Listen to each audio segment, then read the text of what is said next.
Yeah. Okay, so this is part of my buyer's presentation. How many times do we see on, especially Facebook, I want to buy a house, but I have no idea where to start? This is it. This is where you start. This is the path to home ownership with Jennifer Weithman in Tennessee, at least. Okay.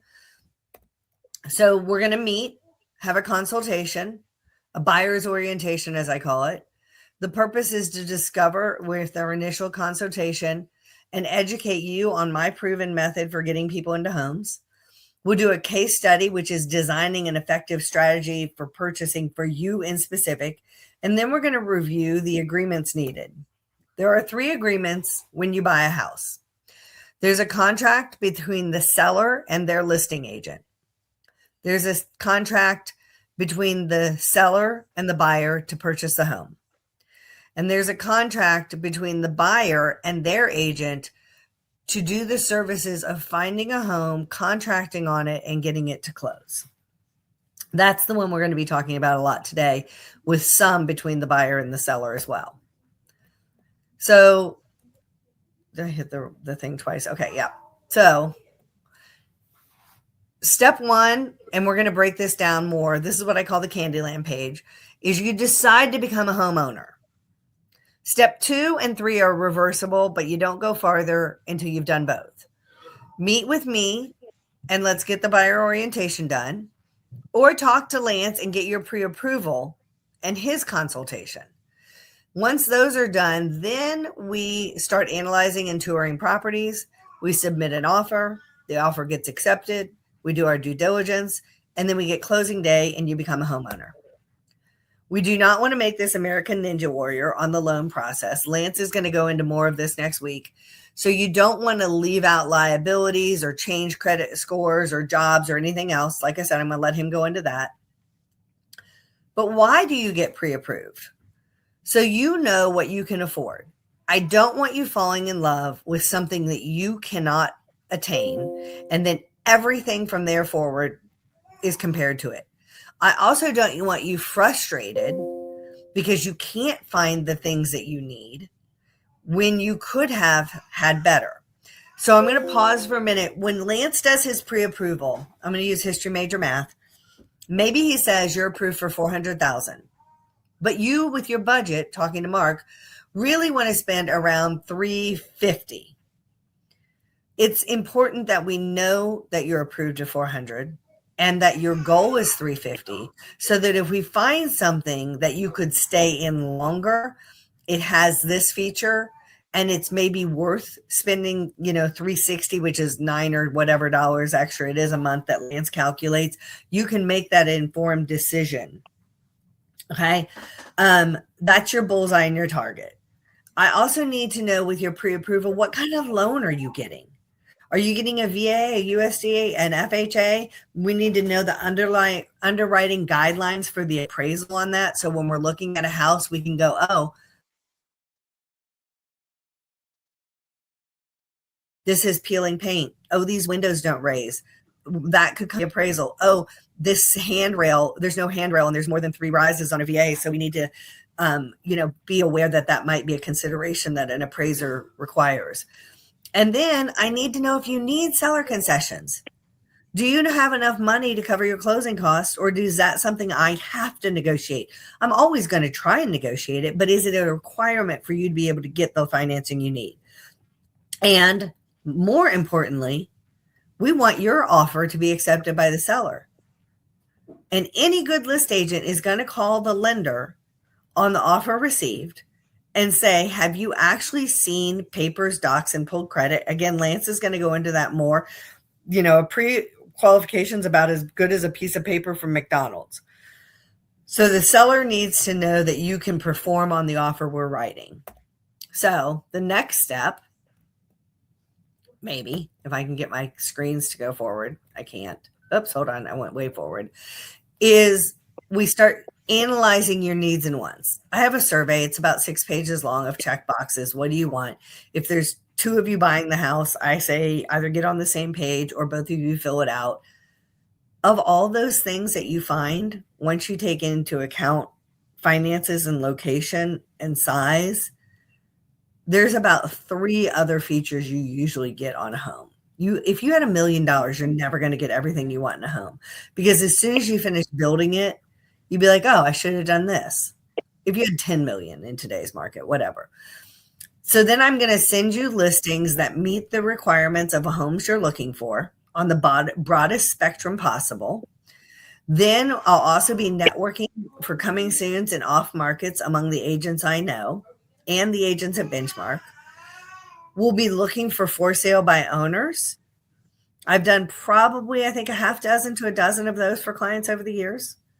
We can do reverse prospecting. If you're like, I really need to be in this neighborhood or this whatever, I will send letters to homeowners in that area and say, I have a ready, willing, and able buyer who can put in a fair market offer. Are you interested in selling on your timeline? I've gotten another half dozen to dozen clients in houses that way. And then, like I said, 1,600 top Benchmark agents and what they've got on the market and upcoming and their networks of connections.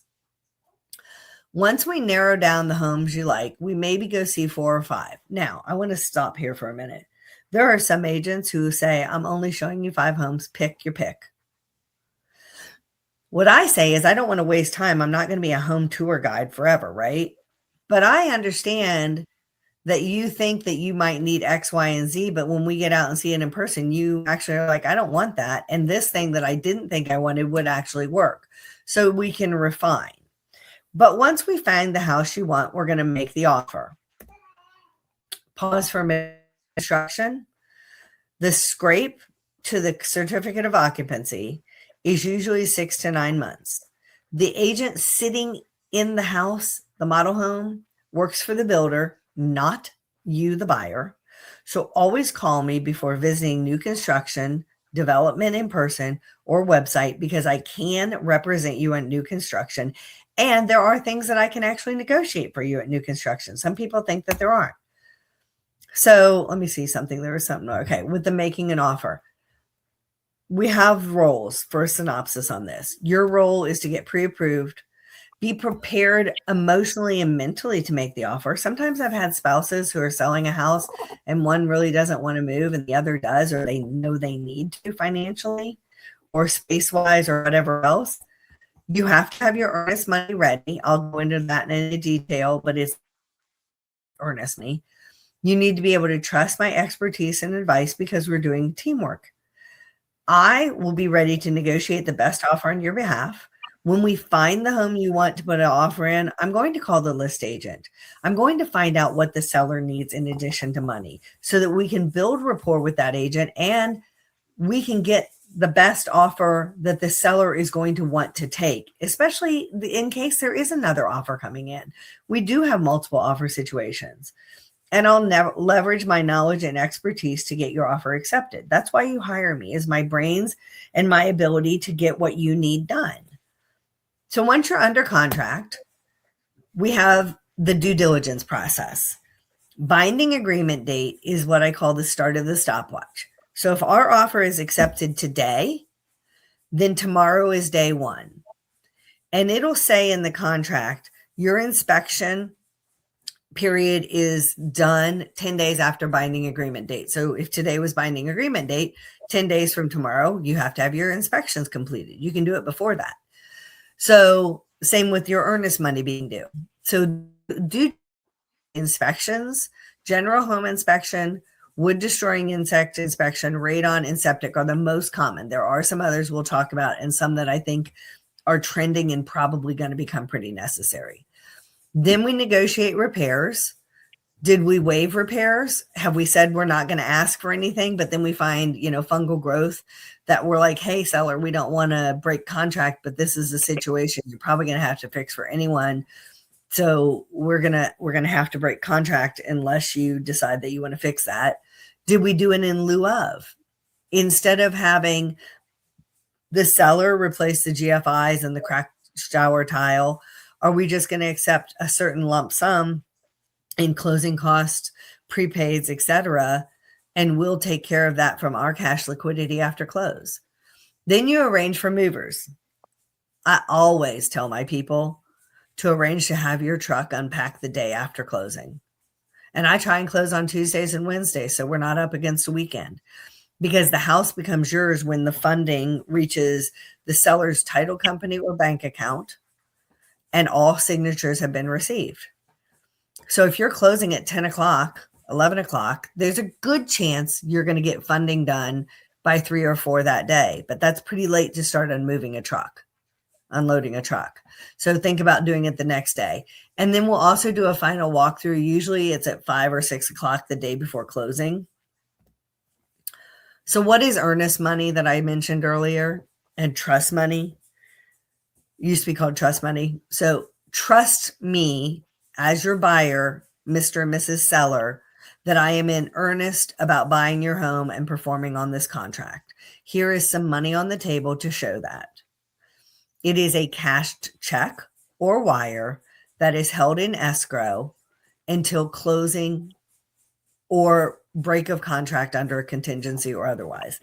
One of the things I asked during the buyer orientation is, do you have liquidity somewhere of usually 1% of the purchase price of your home? And if it's in like a money market or a credit union or somewhere that may take a minute to get it, before we actually start home shopping, your job is to go out and call your your financial institution and find out how many days it takes to get it to you. Because we're going to put in the contract 3 to 5 days, usually binding agreement, to have that earnest money in.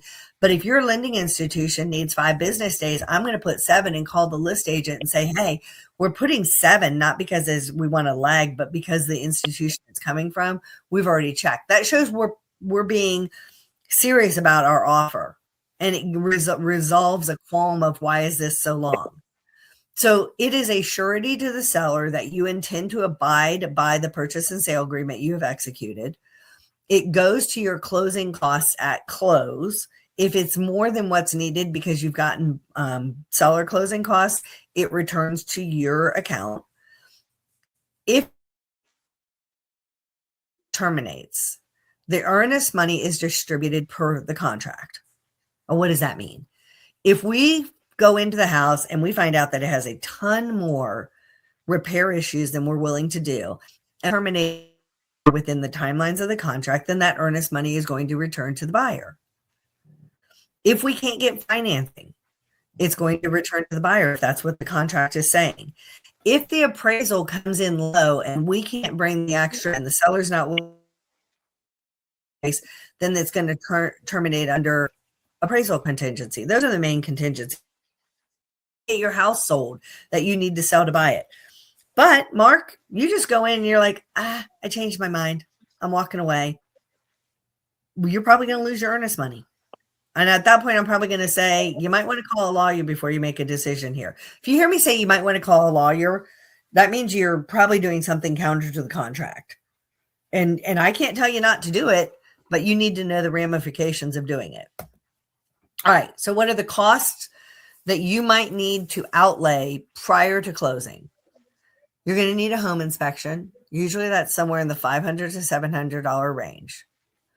You're going to need to do a termite or AKA a wood destroying insect inspection. I strongly advise doing a radon inspection now.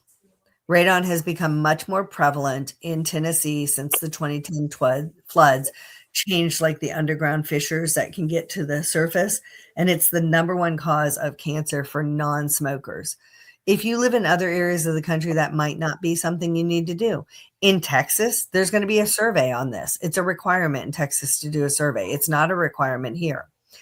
Then if you're buying a home that's on a septic system, I would advise you to do a septic inspection. I'm going to actually advise you to pump it, because then if you bought the house, which you're most likely buying it, it's empty. Plus you can see better into the tank once it's been pumped. I'm not going to go into the nastiness of that. And then you have an appraisal. Sometimes that's paid at close, but often it's a cost that you have to pay ahead of time. It's very rare that it's paid at close. The ones that I think are coming up that are going to be more common and necessary are sewer scopes. I'm seeing much more tree roots in lines We're seeing more dude wipes down the drains. Don't put dude wipes down the drains. We did that to make sure we were listening. Yeah. If it's a pool, you probably want a pool inspection for the pool and the pump. If it's a well, we can have a well water, like the inspected and the pump inspected. A structural engineer may be necessary. And like I said, perhaps a surveyor. All right. So here's costs of that are at closing and explanation of these. They vary based on the purchase price, the lender, the county, the insurance company, and some are going to be able to be covered with seller closing cost concessions. So sometimes the appraisal, like I said, your homeowner's insurance, Lance, what is the percent that they put on there? I can't think right now. Is it the first quarter or is it the whole first year? Or what do they usually assess? Homeowners insurance is the first year. Yeah, so they take the whole first year, they put it in escrow, unless you're not escrowing it. But if you're doing FHA and some of these other governments, you're going to be escrowing it. So know that. HOA transfer fee. Just make sure that the first year is paid in current, because if there's a claim, then there's a risk of it not being insured. Yeah, exactly. Because the lender, and why do you have to have homeowner's insurance? If you have a mortgage, because they have a coverage in that amount of the house that they want to make sure if the roof rips off, you're going to rebuild it and not lose their asset. Homeowners association transfer is a one-time fee when you're moving into a neighborhood with a homeowners association. They assess it, usually goes to general funds. Usually it's under $1,000. Except in some of the neighborhoods, like especially some of the big senior communities with a lot of amenities, those can be over $3,000. So who's paying for that? And do we know what it is? That's part of what the sellers are supposed to disclose. Then your prorated homeowners association dues, they're going to take a portion of those. Prorated property taxes. The seller is responsible for the days that they've lived in the house. So if you're closing on January 15th, the seller is responsible for 15 days and you're responsible for 350 days. Home warranty, if you've chosen to get one of those. I'm going to have my cousin on to talk about home warranties because there's a whole bunch out there and she does sell one up in Ohio, but she can sell it anywhere.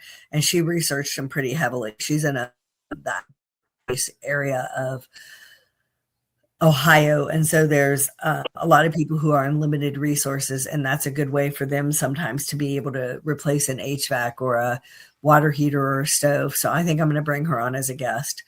Title insurance. A lot of times in our area, in most counties, the seller will agree to pay the title search and a standard title policy. We've had title agents on here before, and you know that an enhanced policy is becoming very important. So you may need to pay the difference of that. Then there's the lender fee. Lance can go into that next week. I do not charge a broker administration fee. I'm charged $195 for every transaction I close by my broker. If I use a contract to close person, somewhere in the area of $500 for contract to close. A lot of agents will pass that on as a fee. I don't. I consider it part of my cost of doing business. And then the buyer broker compensation fee that we have negotiated. So whatever our buyer's agency agreement was, if the seller has agreed to pay it, then that might not be an out-of-pocket thing. It might be a partial thing, or it might be that you're fully paying it. What do you guys know about fair housing and redlining? And you might know more because I've had this with you before. No, I know a lot about redlining. Not a whole lot. They used to draw lines on the map, right, Lance, in red, and you could not lend within these areas. But then fair housing came in and they said, we're not going to allow people to discriminate or the opposite of discriminate, favor. Sorry, it's been a long day already. Based on race, color, religion, national origin, sex, disability, gender or identity and sexual orientation are not part of the federal, and they are actually not in Tennessee, but they are in the National Association of Realtors Code of Ethics. That's why there is the star there. Some states do put those under their fair housing. Those are not the ones that get people in trouble. These are the ones that get people in trouble. I can't discriminate or favor based on crime, schools, or family status. Mark wants to know, is this a safe area? Well, I don't know. What do you consider safe? If I'm carrying, I might consider everything safe for me. My daughter, who's 5'2" and a redhead, might consider everything safe for her because she's a little spitfire. But I might not consider some areas safe for her because she's a 5'2" female. My 5'11" son might be a different area of safety.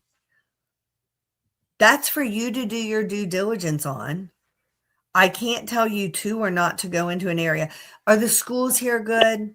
Oh my gosh. Agents aren't allowed to talk to that, but that's something you want to know. Go to greatschools.org. Look at a school you know where you are. Compare the schools that you don't know there on greatschools.org to the schools you do know that are good and bad, and make your decision. And this is busted people on Ring doorbells. Agents in Middle Tennessee. Are there a lot of kids in this neighborhood? I want little Susie to be able to walk next door.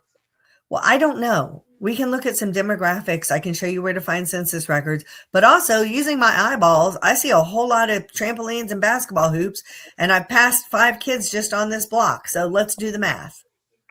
But it might be that you don't want to live around a bunch of kids. Mark, you're a single dude and you want to go down party on Broadway every weekend, and you don't want basketball and pickup hockey on the cul-de-sac in front of your house at 8 a.m. when you're trying to sleep. But whatever that you choose, that's for you to choose and not for me to steer or direct. I love this next one because it was actually a question on my broker exam, my practice. So Tony's showing houses to a family that has a toddler who is blind. And he shows them a house at the end of a quiet cul-de-sac. The parents saw a home for sale a block away on a busier street that met their specifications. And they asked him, why didn't you show us that home? And he said he didn't think it would be safe for their child. Is that or is that not breaking fair housing? Tony's trying to do him a solid. But he broke fair housing, family status, disability. So when I set up my buyer's alerts, I'm going to send you all the houses that meet your requirements. And I tell you, text me the address of the home you want to see and the best time to see it. And we'll set up the showing. All right, let's see here. I think we're almost done. Maybe I can't flip the screen again. There we go. So when you work with me, you get a professional realtor with a positive reputation who's a committed ally, negotiating on your behalf, and the knowledge of an active top producing agent and broker. So that's the steps to home ownership.